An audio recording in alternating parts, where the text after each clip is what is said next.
So I have an unpopular opinion. Quite recently, I watched a really good show on Netflix called The Queen's Gambit. It's a fictional story about a female chess player in the 50s/60s who's really great at chess and really not so great at connecting with people. It's fantastically acted, written, shot, etc., etc., etc. It's great. So great that I immediately dove deeper down the black hole of binge content consumption after finishing the series by reading the book. Following this, I spent a truly useless amount of time contemplating how the two mediums compare, as well as their narrative structures and characters. And throughout, I found myself feeling like I was on the cusp of an observation, some half-noticed trend from years of passive media consumption that was finally cultivating into a single tangible idea. In this dramatic amount of mental energy that was definitely not a good use of time, I developed a series of theses around what I consider to be a female-centric problem related to the content. I proceeded to bother everyone I knew who also had watched the show to expand on these ideas and learn my thoughts to be extremely unpopular. So I have decided to bring my unpopular thoughts to the most supportive and healthy environment possible, the internet. This way I can waste even more time mulling over a Friday night Netflix binge. If you haven't seen the show, I'm planning to casually spoil literally everything. I'll just add a table of contents here. I'm going to recap the series, talk about the book, go through the first two theses related to the series, and then how this relates to a broader context of modern media. Thesis number 3. Additionally, something that means a lot to me, but that I can't imagine possibly being tolerable to listen to, a disclaimer of my biases. First, I have a very limited scope of reference in terms of content consumption. Everything I say might be holistically ridiculous because my sample size is so poorly representative of what's being produced that it just doesn't apply. Second, in my frame of reference for this video, when I talk about content generally, I am speaking about relatively new movies and series that are pretty mainstream, action/plot-centric, and very Western. Third, I don't really like chess, which probably heavily impacts my understanding of this show. Fourth, and most importantly, I know nothing. I generate lots and lots of opinions while knowing so very little about the world and film. It just seems important to mention upfront how little I actually know about the topic, even though I am creating an absurdly long video talking about it. And for how irritating my opinions were for the people around me, I'm sure that it is truly just banal in the grand scope of things and not actually anything original. So that's enough into that to the show. For the sake of reference, I am going to attempt to quickly recap the Queen's Gambit, so that when I reference specific things later, I can pretend like there was some sort of setup to my line of logic. This is a pretty faithful adaptation. The show and the book are pretty close in content, so I'm just going to describe the show and then throw some how the book was different talk in later. I think there's some benefit to being able to reference both, given how the different mediums allow for different insight into the content. The show. So what happens? There's this 9-year-old mini-bang kid named Beth who is off to the orphanage post-car crash. The orphanage gives the kids tranquilizers to make them less kid-like and annoying. And Beth has exactly one friend there named Jolene. She teaches Beth about important things like how to become a drug addict and racism related to the adoption process. Beth is so good at orphanage school that in her free time, or during church, she hangs out in the basement with the janitor learning chess. Also, Beth is one of those only in Hollywood geniuses that is super duper good at chess. Beth stays up her tranks to get high at night and play chess in her head. Basically, the drugs are portrayed as giving her chess superpowers. Eventually, the very impressed janitor gets the local high school teacher to observe his protege's super skills. He's also impressed, and she goes on a field trip to simultaneously play and beat the entire high school's chess team. Also, sometimes we get cuts of Beth's past, including her father who left, her mother who might be a math genius hiding in the woods, and various other mom-related activities. At some point, the orphanage is no longer allowed to drug very young kids with tranks, and Beth plus probably tons of other kids go into withdrawal. Beth tries to solve this problem by stealing the pills, but gets caught and probably almost dies from how many she shoves in her mouth. As punishment, Beth is no longer allowed to play chess, but she does have this one book about chess. Then she's either 13 or 15. It's confusing and oddly relevant to the plot. Like, how much of a child prodigy is she really? The passing of time in this show is really hard to follow. Anyway, she gets adopted and discovers her one chess book is missing. Life with new mom and new dad is a whole new world. Beth gets her own bedroom, new discount clothes, and starts at a new, not orphanage school. Also, new dad is always out of the house on business, and sad new mom plays the piano. Beth is still great at school, and I can't figure out if this is because she's 15 pretending to be 13 or just smart. Seriously, this age detail confuses me, and it's not in the book. Oh, and new mom struggles with bills because new dad isn't sending enough money. New mom is also frequently sick and sends Beth to pick up her prescription for tranks. Drug plus former child drug addict equals obvious problem. Now, free of the orphanage, Beth wants to start playing chess again. So she does things like steal chess magazines and write to the former janitor for money to enter a state chess tournament. He sends the money.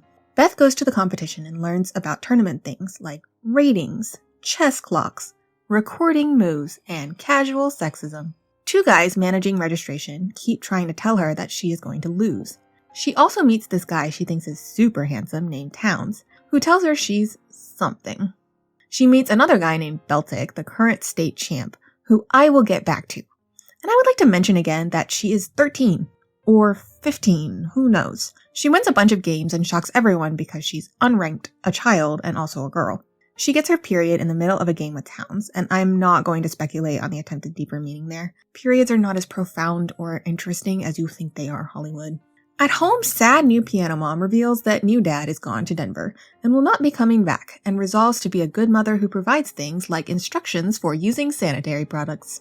On the final day of the competition, Beltic shows up super late for their match and starts beating her. She goes to the bathroom to get high and activate her superpowers, and then beats him, becoming the state champ. Following her victory and a $100 award, new mom starts taking Beth to lots of tournaments, starting with this one in Cincinnati. She meets this dude who she thinks looks like a pirate, who reminds me of another book-to-film adaptation I've seen where the film was better. Here, he's the US chess champion, who I'm just going to call Pirate Guy. He talks a lot about chess and then leaves. New mom enjoys hanging out at the hotel and drinking while Beth wins the tournament. Sexist registration guys are now registration friends, as they are totally on Team Beth now and tell her and her mom about tournaments all over the world where she can win money. At this point, we learn that Russia has the world's best chess players, so that's our endgame. New mom requests a 10% commission for managing Beth. Beth offers 15. New mom continues to call Beth in sick to school so she can compete and reads all her publicity to the audience. Oh, and Beth keeps winning. Beth is also maybe growing up. Like I said earlier, the passage of time is very confusing. She gets upset about gendered-focused articles, goes to party, realizes she's not like other girls, and continues to develop her drug issues by adding alcohol. Anyway, it's now 1966 and Beth is off to compete in the US Open. At this point, she's either 15 or 17. We're probably supposed to think she's 17 because at the competition, Towns comes onto her while doing an article about her for the paper. But also, he's sharing a room with one bed with another guy, and we've already established she's good at math. At the tournament, Beth wins a bunch of matches, keeping her new mom and the audience in the loop of what's happening. Also, new mom starts to notice that she can't really protest things like her teenage daughter downing a couple of beers in front of her. She comes across Pirate Guy, who we learn was also a child prodigy, and who points out a mistake she made in an earlier game. This infuriates her. Oh, then he beats her at a game, which is the first time the audience has seen this happen since she was 9. They become US co-champions, and Beth is upset. Back home in Kentucky, Beth does more growing up things like sex, drinking, Russian, and graduation. Also, her new mom gives her a watch for graduation, and Beth announces that she's been invited to Paris. Beth goes to compete in Mexico City, where her mom has a pen pal she hangs out with all the time. Also, registration friends are there, so Beth has people to hang out with as well when her mom is out drinking with her pen pal. Beth also drinks a lot. Beth wins a lot again, but she finally meets a child prodigy that presents a temporary challenge. He talks about drive-in movies he wants to go to, and she asks him what he wants to do with the rest of his life if he becomes a world champ at 16. For some reason, I think this is my favorite scene in the series. Sad piano mom makes a return when her pen pal dumps her. Beth learns she's going to have to play the world champ, who is also Russian.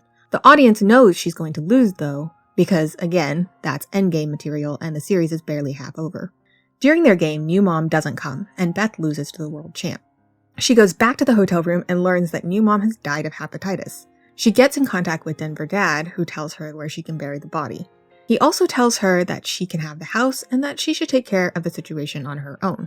Before leaving, Beth learns that in Mexico, you don't need a prescription to get drinks, so she gets a lot of them.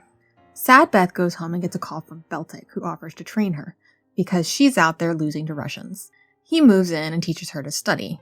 Beth learns that he used his tuition money to fix his teeth and has been waiting for her, which is really weird because the last time he's seen her was when she was allegedly 13.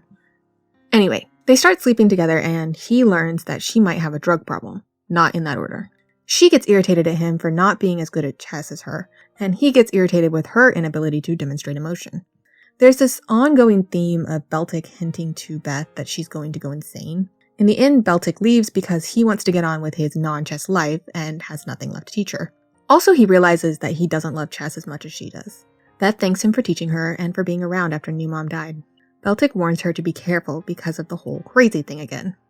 And with that, Beth is off to the US Championship, aka rematch with Pirate Guy. He's very chatty and they both beat a bunch of people who aren't each other. The editing is very fun. Eventually, he baits her into some recreational speed chess, which he wins a bunch of times. He's happy about this because clearly Pirate Guy hasn't ever heard of the rule of 3. Then he tries to be nice to her and tells her that she's great at chess, and she responds by destroying him at their official match. She drinks a bunch and flirts with him, and he's like, never going to happen, but I want to train you before you play the Russians again. Then there's a strange flashback from her mother about how men will try and teach her things, and I'm definitely coming back to that one post-summary.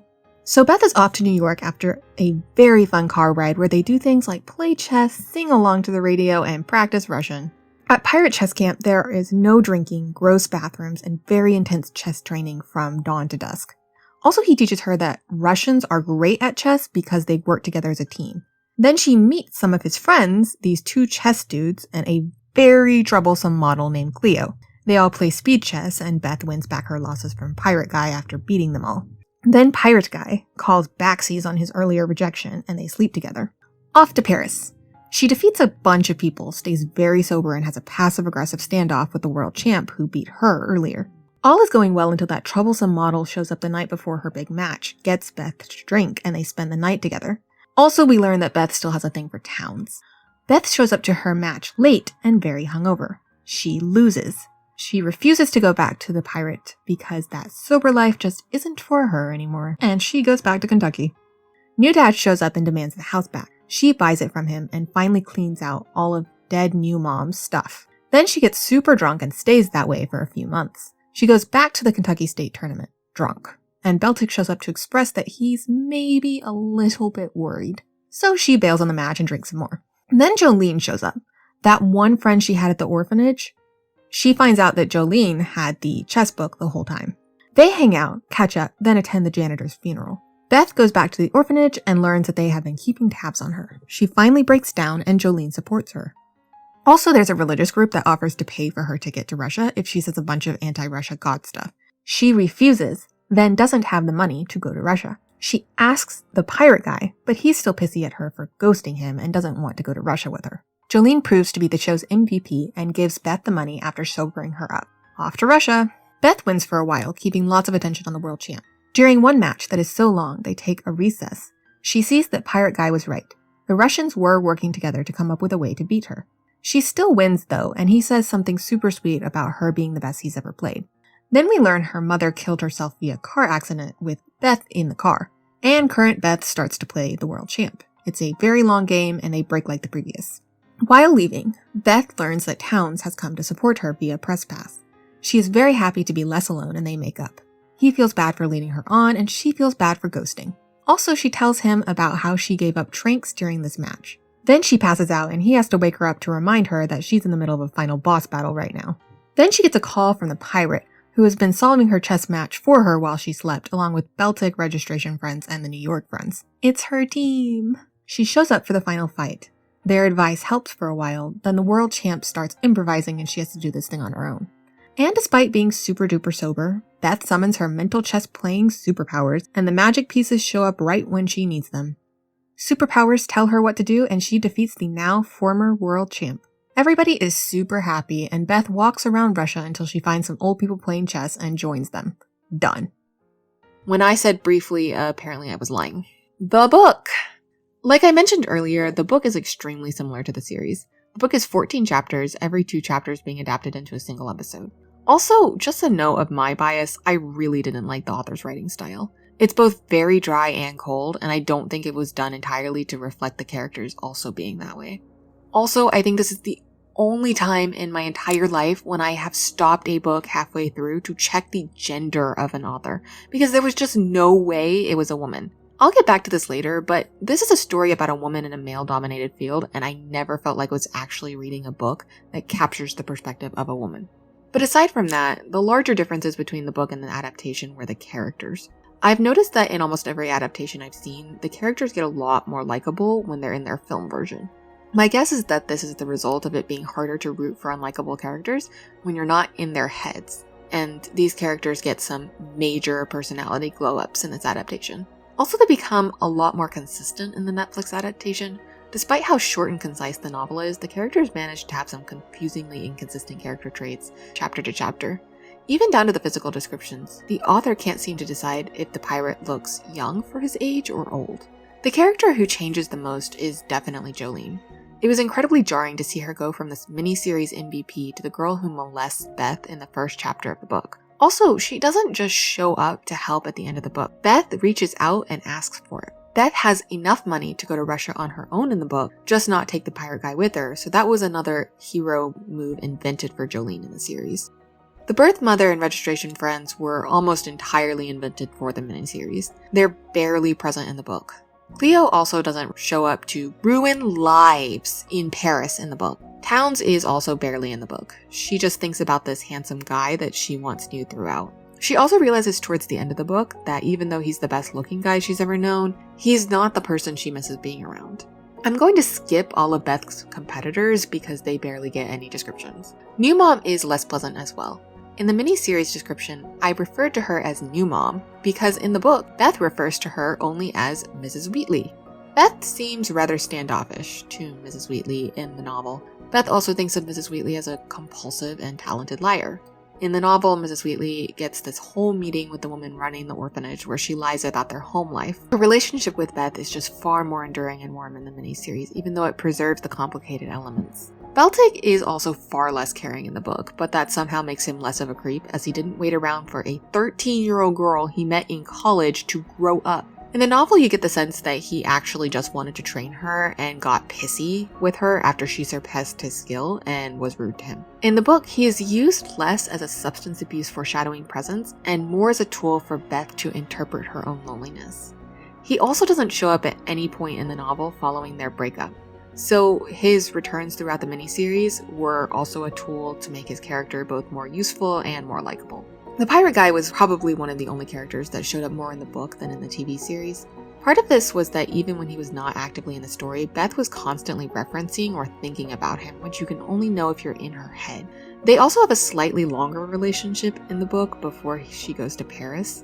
He's also far less competent at chess in the book. In the book, Beth makes it clear that she has far surpassed anything he can teach her and makes the active choice not to go back to New York because of this belief.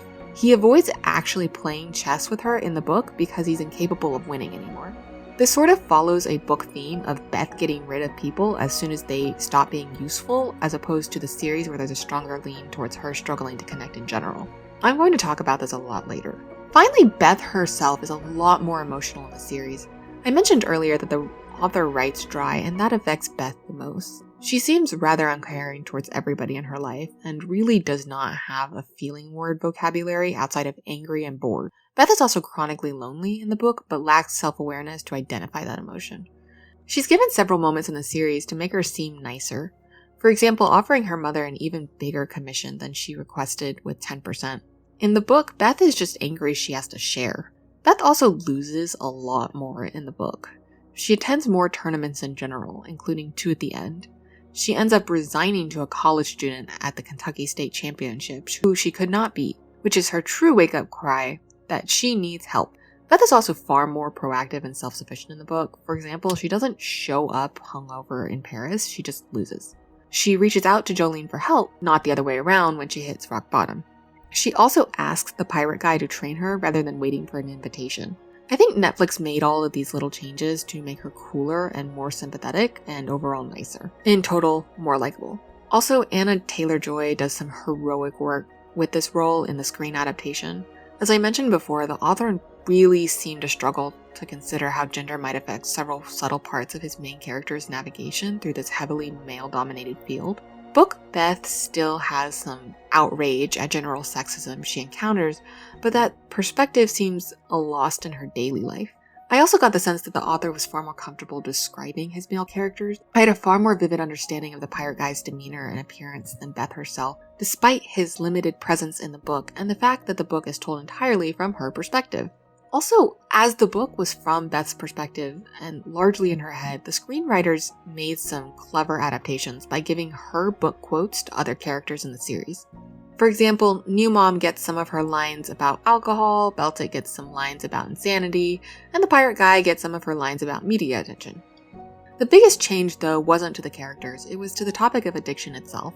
In the Netflix series, the pills seem to give her chess-playing superpowers, so I totally understand why she doesn't want to get sober. They're her source of magic. The book is a lot more realistic in its portrayal of effects, where she needs them to sleep and calm down, but they're slowly deteriorating her mental processing speed. She also tries to sober up a few days before the tournament, but needs the sleeping pills or she won't be able to sleep through the night.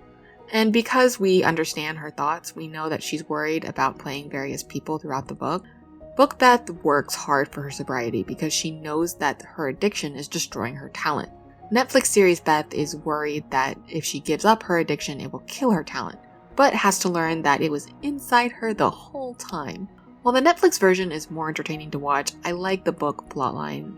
I thought it was more grounded and tangible. Oh, and it's way more entertaining to watch a bunch of chess games than to read about them. So finally, my unpopular opinions about the series/book. Number 1. Emotional development is important for Beth's character, and her emotional development is incomplete. I know, that's a double-barreled statement, but I'm keeping it anyway. At the very beginning of this video, I said this is a series about a female chess player who's really great at chess and really not so great at connecting with people. Well, I believe this to be true during the first episode of the series, all the way to the last episode. It just seems that there's something of a scale of how good at chess she is. Here's where it gets challenging to keep the book and series as two separate mediums, because while the book gives you constant insight into Beth's thoughts and how lonely she feels, the film is more up to interpretation.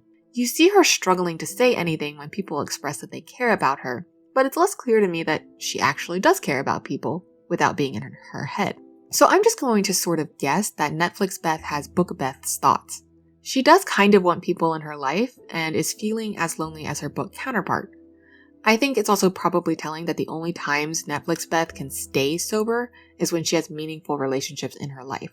So assuming that this woman does desire human connection, Netflix Beth is absolutely terrible at keeping those relationships. She ghosts literally every significant person in her life and then waits around for them to show up a few episodes later. The closest Beth ever gets to reaching out to someone else is when she calls Pirate Guy for money and wants him to go to Russia with her, which sort of felt more like she just wanted money. He even shows up for her at the end with, again, no effort on her part. Beth has no range of emotional skills. For something so omnipresent in the plot, it's static growth for her.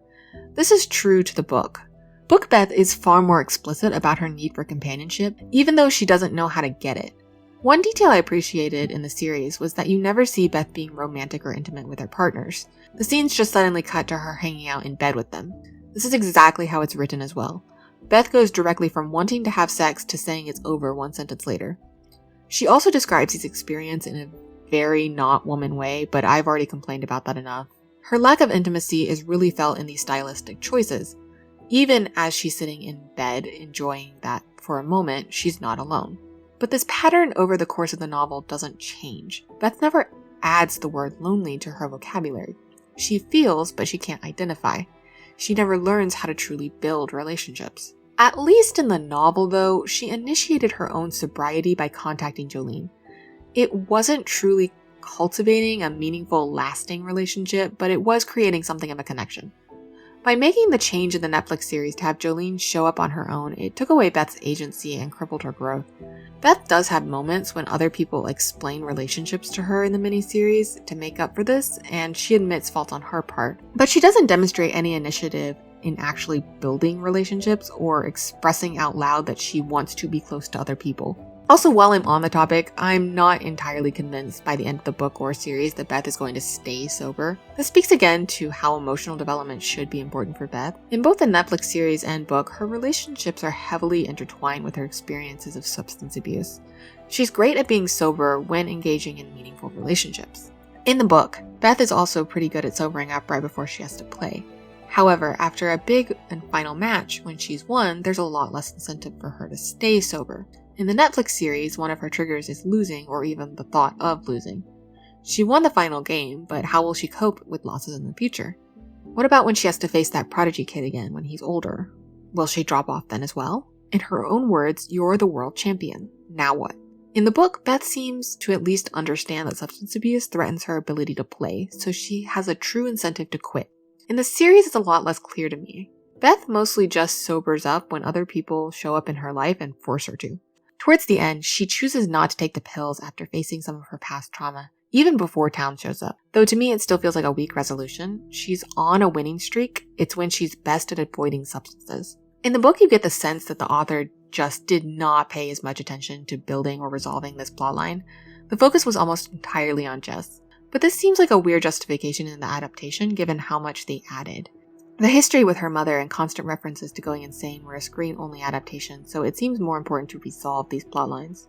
But her resolution seems as quick and unstable to me in the series as it does in the book, because of her final setting, lack of emotional development, and inability to build relationships by the end of her arc. All that to say, I think it genuinely matters to the plot if Beth is skilled at building and maintaining relationships at the end of her story.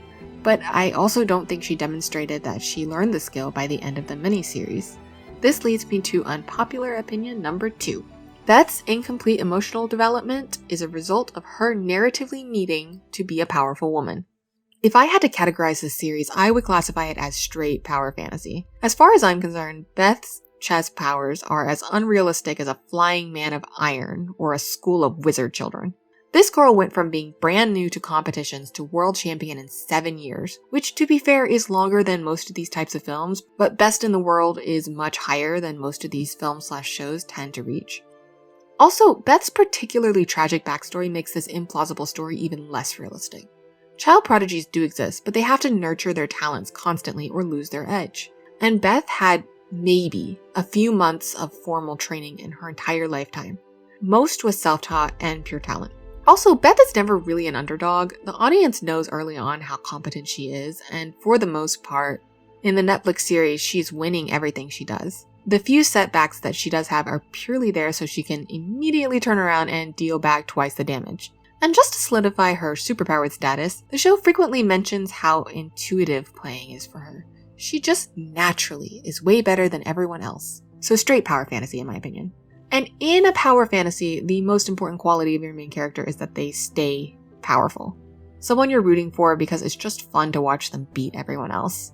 Basically the opposite of an underdog story where you want to watch someone lose a bunch so you get the big emotional payoff at the end where they finally stop losing. To balance this excessive ability, the show gives her a substance abuse disorder, which, as the janitor said, was the other side of her gift, the cost. This is supposed to be the singular point of weakness, her kryptonite. The Netflix series leans into this image more than the book by taking away most of her losses and attributing her massive Paris failure to being hungover. The viewer never questions if Beth herself is good enough, only if she can pull it together long enough to release her overpowered super self. All of this is why Beth's emotional development should be central to her story. It's one of her most humanizing traits. It's the center of her true conflict and trauma. Again, I postulate that it underscores the importance of being able to achieve a satisfying resolution. The audience will absolutely cheer every time she mercilessly defeats a new smug opponent because she's entertaining to watch. But anchoring that in struggle behind the game makes it all the more satisfying. But per my first thesis, she doesn't truly complete an arc of emotional development. At most, she attends a short lecture about relationships and successfully stays sober during an entire competition because of these newfound skills. Unlike the book, fully developing these arcs didn't seem like a problem of lack of attention to the plotlines or not having time in the story. Rather, I believe it was closely connected to the fact that she was portrayed as being powerful. So powerful that most of her losses were just left out entirely in the miniseries. But specifically, a powerful woman. So remember that quote I told you we would get back to later? Men are going to come along and want to teach you things.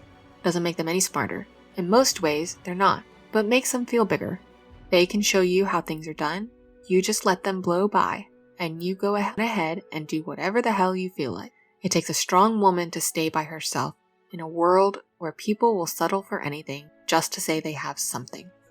Yeah, there's a lot to unpack here, but I'm going to start with just how weird the inclusion of this quote is at this point in the plot. It comes from a flashback with her mother, but right before Pirate Chess Camp. Without any broader context, it makes no sense being edited right there, because in this very specific situation, he is actually teaching her things. And he has told her on several occasions that he knows she's better at chess. He only wants to help her and maybe Team USA as she goes to compete internationally. It's also not a quote from the book, because it would make no sense, given that she was the one who asked for lessons. So why is it given so much importance in the miniseries? Before I speculate on that, I am going to admit that Beth kind of has an emotional development arc in the book. Not a good one or one with a strong resolution, but one where I can see what the author was trying to do. In her very first significant relationship with the janitor, Beth learns to play chess with a man who is emotionally cold. He doesn't demonstrate how to express affection for her or stand up for her after she overdoses. Following this, Beth's relationship with her adopted mother is cold, but it's clear that it's the most meaningful relationship she's had in her life. Following her passing, Beth is sad but struggles to express that. She rebounds into a romantic relationship with Beltic, only to realize that she has a grand total of 0 skills at talking about feelings, and also 0 feelings towards him outside of general human connection. Her next partnership with Pirate Guy lasts a bit longer, and they actually date long enough for them to get into a fight and admit that neither is very good at talking about feelings. Beth later applies these super advanced communication skills by reaching out to Jolene and asking for her help to get sober. She calls Pirate Guy to come with her to Russia, but pay his own way, even though she has enough money to send herself, which implies she actually wants his company. And while she takes her trip to Russia alone, she's able to actively identify that she wishes Pirate Guy was there with her. It's not the most transformative arc, but it's there and I could see where the author was going with it. The miniseries leaves out most of these details, as well as an emotional development arc. And I think this quote is the key as to why. Back to the quote. Men are gonna wanna come along and teach you things. The emphasis here is that men are the ones stifling independence with all of their mansplaining. They are the villains, and pushing them away is a mechanism for being your true self. A strong woman who don't need no man. I believe that what happened here was in response to the book's challenges around portraying gender. The miniseries created a new theme around gender and independence and tried to replace the original emotional arc with this one. This can be seen in the series of small changes made throughout the series and the addition of the birth mother plotline. Here's what I think they were going for. So when I talked about people in Beth's life who became much nicer in the miniseries adaptation, the biggest changes were to Jolene and her adopted mother. I'm disqualifying Beltic because I still find his changes rather creepy. Beth and her adopted mother, despite their problems, show their affection for each other. Some of the adoptive mother's more obvious flaws are removed entirely in favor of letting Beth have a kinder disposition towards her. They resolve arguments, and they develop an understanding for each other. And most significantly, Beth actually refers to her as mother in the series. The relationship with Jolene is transformed by removing the part where Jolene is a rapist, and Beth uses the N-word to express that she does not like being raped. Added to that, Jolene gets the big hero moment at the end of the series, which is even sweeter.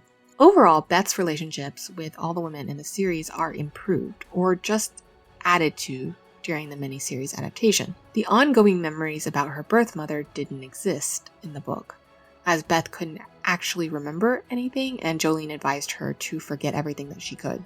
The confrontation with Beth's headmaster at the orphanage after overdosing, where Beth consciously understands that the headmaster is guilty and has fear around hurting children, was removed entirely. My guess is that this was an intentional choice to both make the content less problematic and to generally paint the female relationships with each other in a more redeeming light. Beth's birth mother wasn't warning her about the women in her life, so they're allowed to better contribute to her self-actualization. Following the arc for Beth's birth mother, who is named Alice by the way, we start with Alice rejecting Beth's birth father in the very first episode when a very young Beth listens at the window. It's implied that Alice has gone insane, moved to a trailer with her daughter, and burned everything from her life before. 2 episodes later, Beth is panicking about seeing her mother go for a swim and not come up, but Beth is happy to see how far her mother was able to go when she does come up. Her birth mother embraces her young child, and it's one of the only displays of physical affection in the entire series. Another 2 episodes pass, and we see Alice giving a speech about how strong people are those who are not afraid to be alone, and that people who tell you how to live are bad. She also tells Beth rather cryptically that someday Beth will be all alone, so she needs to figure out how to take care of herself. Then in the next episode, we get the speech about men trying to teach women things. In the last episode, Beth's mother tries to take Beth to people who I assume to be relatives, without success. Unable to find someone to take care of her daughter, Alice tells her daughter to close her eyes, and she intentionally crashes the car with both of them in it into oncoming traffic, planning to kill them both. As I said earlier, a lot to unpack, and I'm not sure I'm correct in my understanding of what all of it means. But my best guess is that Beth's emotional arc is about trying to decide if she should repeat her own birth mother's arc or let go of her advice. Her birth mother's arc debates the balance of freedom and dealing with other people, specifically men trying to take that away from you. It shows Alice living an independent life that she wants to live despite consequences and her ultimate tragic end. Beth throughout the series talks about how she doesn't need other people, despite narrative evidence to the contrary. I believe this, combined with her habit of ghosting anyone on a whim, reflects how she was shaped by and followed her birth mother's lessons. At the same time, we see her concerned about meeting the same fate as her mother and trying to diverge from that path. Where her mother cast away all relationships, Beth was willing to let people into her life for a short time. While her mother warned against the dangers of men teaching you things, Beth seemed to genuinely value the 3 male teachers that helped her learn chess. In the final match, Beth decides that she wants to live free of madness and flushes her final pills down the toilet, finally accepting her past and moving on, rather than burning it to the ground. When the final game comes, Beth is actively willing to accept help from her male team, which improves her play. In the end, we see her roaming around Russia, truly free and independent because she pushed forward and accepted help from others. I think that's what they were going for. Beth's emotional development coming from finally choosing to not follow her mother's path and getting to be truly free. And while I admire the parallels and dedicated so much effort to really trying to appreciate the story given here, I think they sort of stumbled on their own messaging a bit. Because along with the arc of learning to accept people and their help, there's also an arc of retaining your independence from men. A very long time ago, I introduced this thesis by explaining why I perceive Beth's story to be straight power fantasy. I did that because of how the show discussed power and gender. I explained earlier how they prettied up Beth's female relationships, even allowing them to sometimes be her emotional and financial support. For the men in the adaptation, you get the sense that their help is less significant, even less welcomed. Thus the quote about how men will want to try to teach you things, the heavy implication being that help from men will decrease your power as a female. Even Beltic, whose role is much larger in the miniseries, is much less effective at actually helping Beth for all that effort. Relevant to this theme of gender and empowerment, Beth ends her substance abuse without the motivation of a relationship with a male character, despite the fact that 2 out of the 3 people who were actually willing to confront her about her problem were males. And, at least in the book, she was best at avoiding substances while around them. She finds freedom without their help, and by the show's own logic, is not truly empowered until she can do so on her own. It's not a bad message, it's just weird as it tries to interplay with the previously described arc of development where Beth learns that it's okay to build relationships with other people in her life. So somewhere between these flashbacks, the writers seem to be saying that her mother's disconnection from others was part of what drove her insane. But also, having relationships with others that help you to be emotionally and physically healthy means that you cannot be powerful in your own right. And it's hard to separate how these writers explicitly tied this complication to the issue of gender. Thus, thesis number 2. Beth's incomplete emotional development arc exists because of this contradicting arc about maintaining your power. And maintenance of power is a concern, specifically, because of gender.